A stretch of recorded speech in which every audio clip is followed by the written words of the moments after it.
Assalamu alaikum wa rahmatullahi wa barakatuh. This is Walid Basuni, and I would like to welcome you to a new episode of your program, The Life of the Scholars. In these episodes, we will be covering the life of several scholars, and we would like to explore a very unique side of their lives. I would like to explore their personal life, how it looked like, how they lived their life, how they interact with their friends, with their family members. What can we learn from their lives that help us today to be better people, help us to improve our manners, to improve our character, to make us closer to Allah subhanahu wa ta'ala. It helps us to understand the religion better. It helps us to know how to deal with the challenges of life. I always benefit a lot when I read about their life and how they balance their life. And I think that's one of the biggest challenges we have today. How to balance our life, how to balance between our responsibilities towards Allah subhanahu wa ta'ala, towards our work, towards our family, towards da'wah, towards learning, towards personal development and so forth. And one of the things that helps a lot is to read the life of the scholars, rahimahumullah ta'ala. As Imam Abu Hanifa used to say, I prefer to study their lives than studying their fiqh or their opinions. And I have here with me in the studio my guest, and I'd like to welcome them. And inshallah ta'ala, maybe I would like to start, before we talk about our first scholar, maybe we talk about a little bit of rules, ground rules, if I may call it, that we need to have and to keep in mind whenever we study the life of the scholars. So anytime you study the life of any scholar, you need to keep these rules in your mind, so you will read their biography in the right way.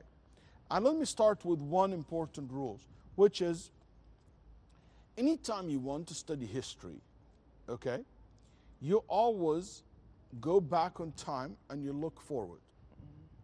One of the biggest mistakes a lot of people do when they study history, study the biography of the scholars, they look backwards to the history. So they stand where they are in 21st century, then they look back into the 1,000 years ago, and they start judging what happened 1,000 years ago in the lens of today, in the circumstances of today, and that's completely wrong. You have to go back on time and you look forward, and with this you will be able to understand what happened better. You will appreciate what they sang. You understand that their opinion on their position at that time means a lot. And it was very smart, it was very intelligent, very wise. And this is a very important rule when it comes to studying history. I'm not sure if you guys want to share some of the points as well. Anytime you feel free to throw your points in.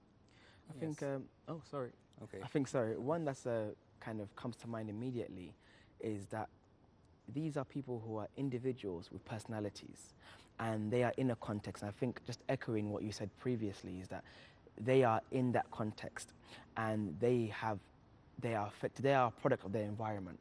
So maybe they said something which we look at it now, we are horrified, or it sounds very harsh, but for them it was just what they needed.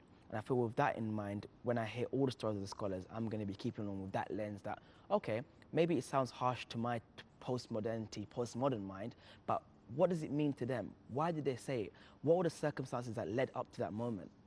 Very good. That's very important. And when you study the life of any person, you understand that they live through different stages in their life, and there are many different facts shape their life. Some of them, for example, personalities-wise. Some of the scholars, they're so friendly, and some of them are socially not, sorry for the expression, but socially awkward, And I mean that literally, Sufyan al-Thawri, for instance, once said about one of his teachers, he said, كُنَّا نَتَجَرَّعُ الذُّلْ فِي مَجْلِسِهِ. We feel humiliated in his presence. But he has so much knowledge. This personality, I didn't like it. But you know what? I understand that's how he is. Yeah. People don't need to be perfect. Some of them may be very generous. Maybe some of them not generous. Some of them interacted with rulers, took position in government, and they know how to deal with that. They're very comfortable dealing with money. Like Uthman ibn Affan, for example, very comfortable to deal with money. He's a businessman. Other Sahaba, like Abu Dharr, is not comfortable about that. You know, the different personalities. You know, in Nabi sallallahu alayhi wa sallam, when he told Abu Dharr, إِنَّكَ رَجُلٌ ضَعِيف, you are a weak person. And that's why you should not be a leader. This hadith led me to study Abu Dharr's life. And I tried to look at his personality. You know that Abu Dharr, he has nothing to do with being weak personality, like a person cannot make a decision. Abu Dharr was a very tough person. And I found, and that's my opinion, that his weakness came that Abu Dharr was a very aggressive person. He's very aggressive in his statement, you remember his story with Bilal? Yeah. For instance. He's a very strong, he comes strong. And sometimes when you come very strong, you can be easily misunderstood, and sometimes you hurt others. And because of that, the Nabi Sallallahu Alaihi Wasallam doesn't want him to be a leader. Because that's a weakness. Yeah. You will not understand that without understanding or studying his biography, his life. So, and this is so very important to understand. I'll give you another example. A lot of people read books written by someone, for example, who most of his life lived in jail. Most of his life lived in jail. So what do you think this man will do? What kind of writing he will write? It impacts his personality, don't you agree? Of course. So the language that he used is a language of anger, frustration of the world. And unfortunately, when you read that, you start taking this. But if you put that in context, you understand where he's coming from.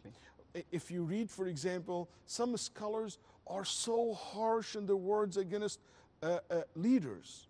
They use very harsh language. Like Imam al-Qurtubi, rahimahullah.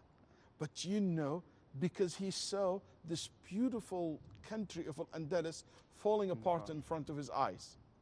Because the leader at that time, they didn't care. So he was angry, frustrated. I understand why the language by studying the biography. So that's very, very important point whenever we study a life of any scholar. Anything else? Yes, I would like to start first with thanking you for such kind of information, like we learn from you. And I want to say peace and blessings on Prophet Muhammad, peace be upon him, the greatest teacher ever, and the teacher of mankind. And the one who has given us the role model that we're following throughout the whole history, and the real model that all scholars followed during all their lives. Actually, let me say that scholars that we're talking about, maybe they're not perfect, or because no one is infallible, as a matter of fact, but actually they're they try to be different, to stand out from others, in a way or another. And this is the real different thing about them. Maybe they got such kind of manners that we learn from them, attitudes and something we learn from them. But actually, when we study such scholars, it's not necessarily that we take everything step by step and follow everything in their lives. Actually, as you said, maybe someone is not sociable, maybe a bit introvert. We learn from their knowledge, but actually we don't take everything as it is. Very good. We have to take a break, so let's have a break and we come back to, inshallah ta'ala, continue our discussion. It's a very good point, Muhammad. Jazakallah khair. Yeah. Let's have a quick break. Stay tuned and see you soon. إنما يخشى الله من عباده العلماء إن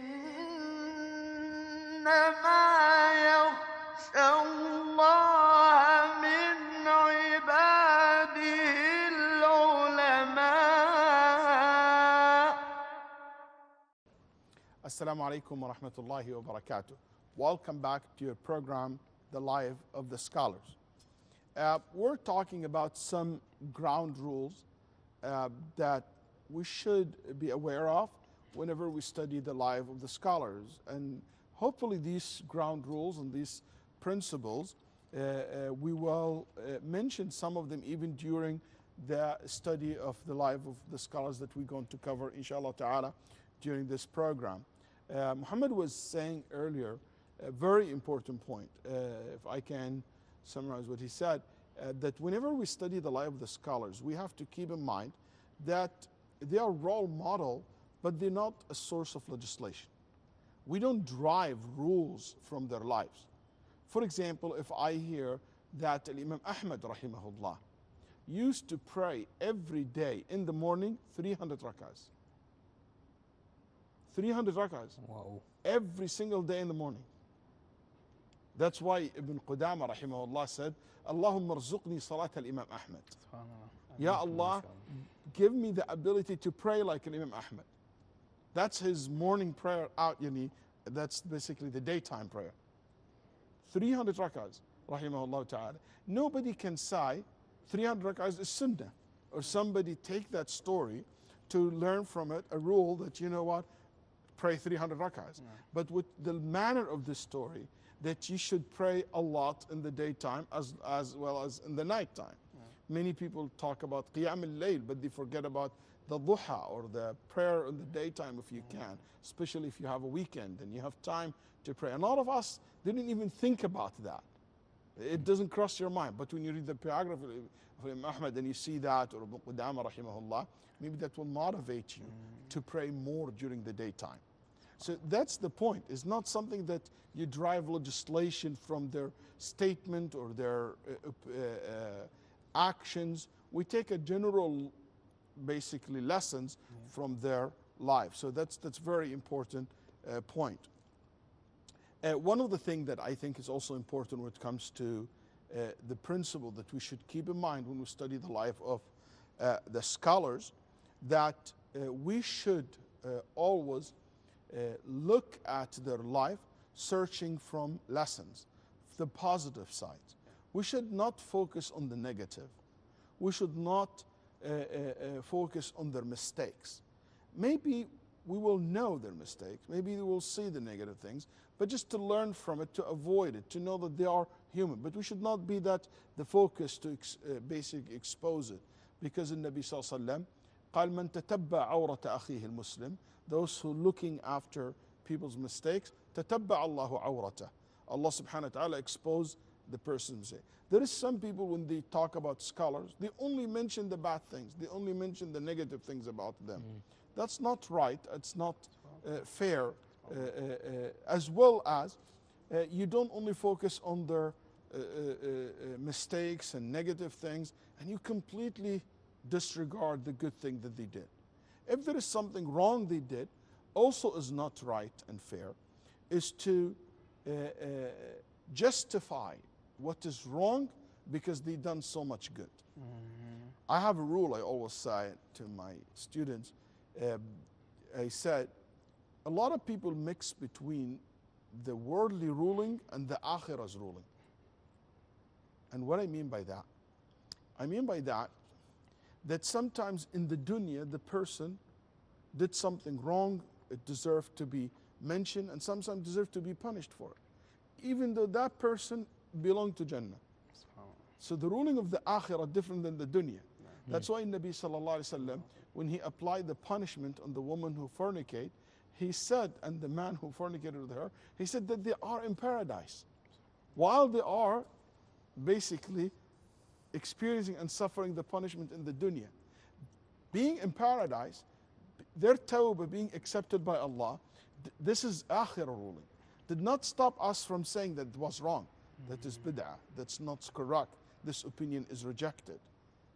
You should not hesitant to do that.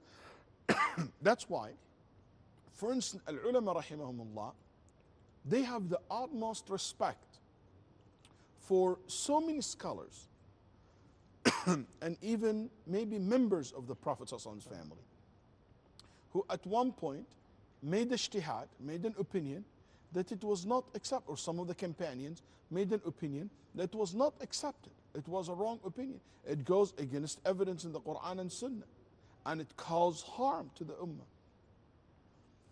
So the ulama rahimahumullah, they kept the respect, the love, the honor of those individuals, but it didn't stop them from saying that those mistakes.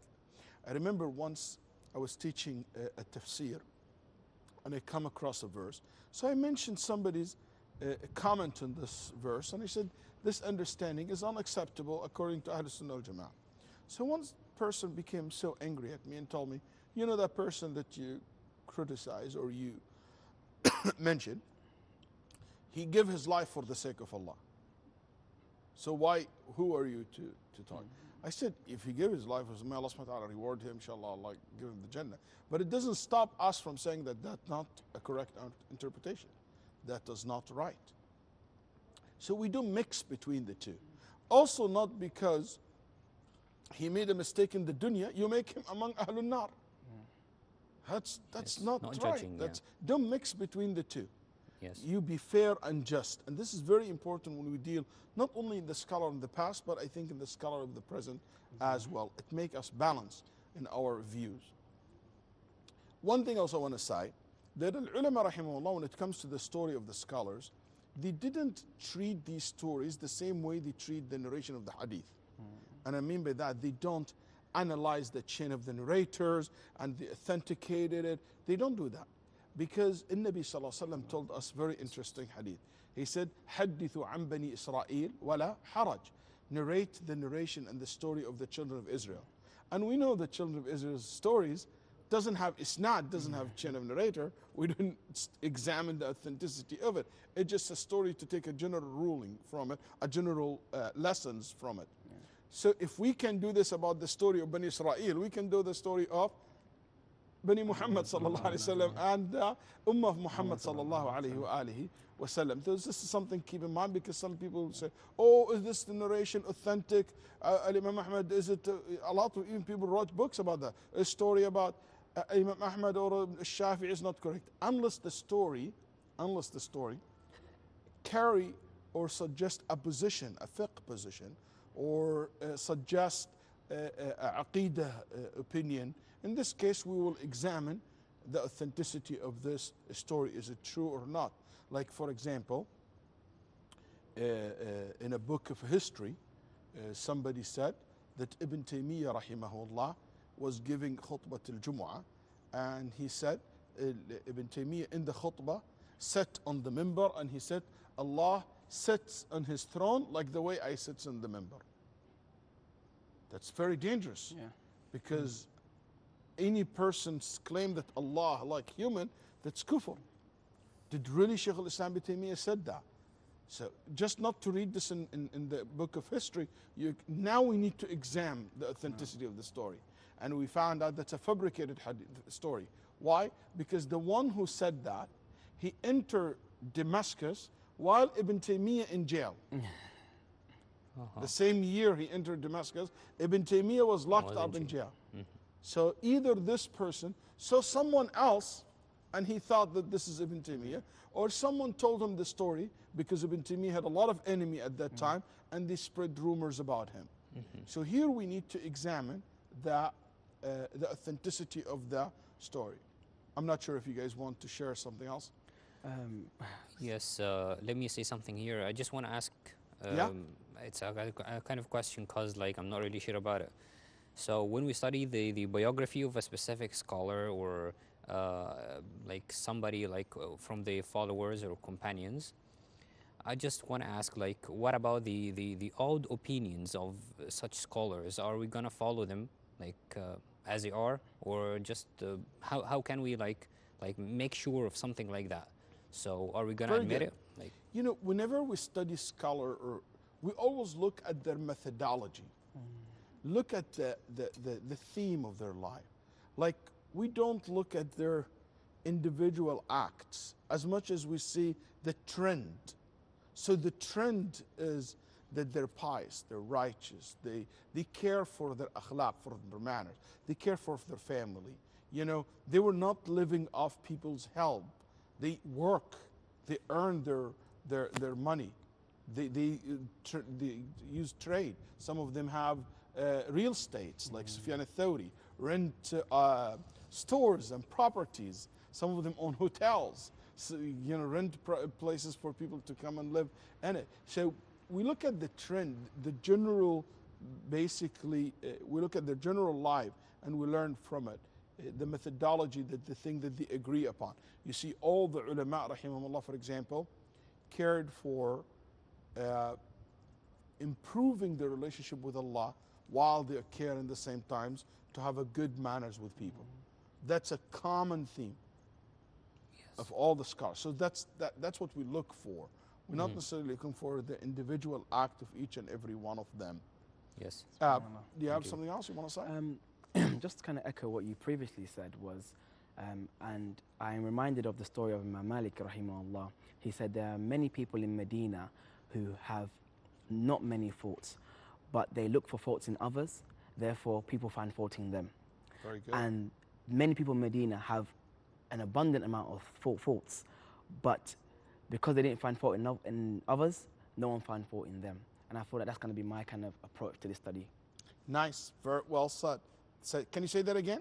The whole story? No, what he said. Yes, so Imam Malik said, there are many people in Medina with not many faults of their own, but because they found fault in others, people found fault in them. And there are many people in Medina who have many faults, but because they kept quiet and not to speak about the faults of others, no one found fault in them. Very well said. Very well said. One of the rules that also we can keep in mind when we study the life of the scholars, rahimahumullah ta'ala, to know the culture of the scholar and the terminologies that you use at his time. Sometimes when you read a story, if, as I said earlier, you have to go back in history and look at it. And part of it to know the culture, what that means at that time.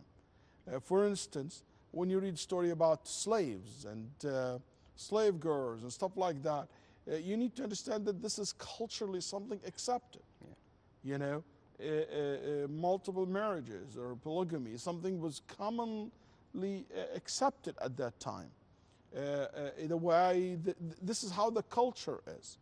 So, because if you look at it from Western culture, for example, or 21st century culture, you might feel this doesn't sound correct or right, but it is completely different when you understand what that culture means. Also, sometimes terminologies, the words that they use. Yani, for instance, you read in the history and they tell you the Hanabila. And the Hanabila at certain time in history meant not the Hanbali in a sense who followed Imam Ahmad. No, the people who hold into the Aqidah or to the Sunnah of the Prophet ﷺ.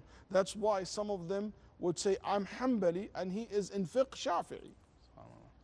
He's actually Shafi'i in the furu', but he's Hanbali in the time, the issue of Aqidah, because he refused to say Al-Quran is Allah's creation, like the Mu'tazila said at that time.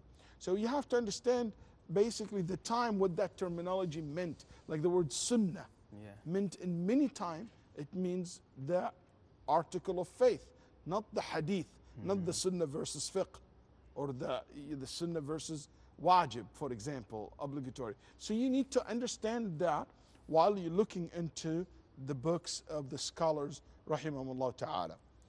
I think this is enough rules to have and to keep in mind.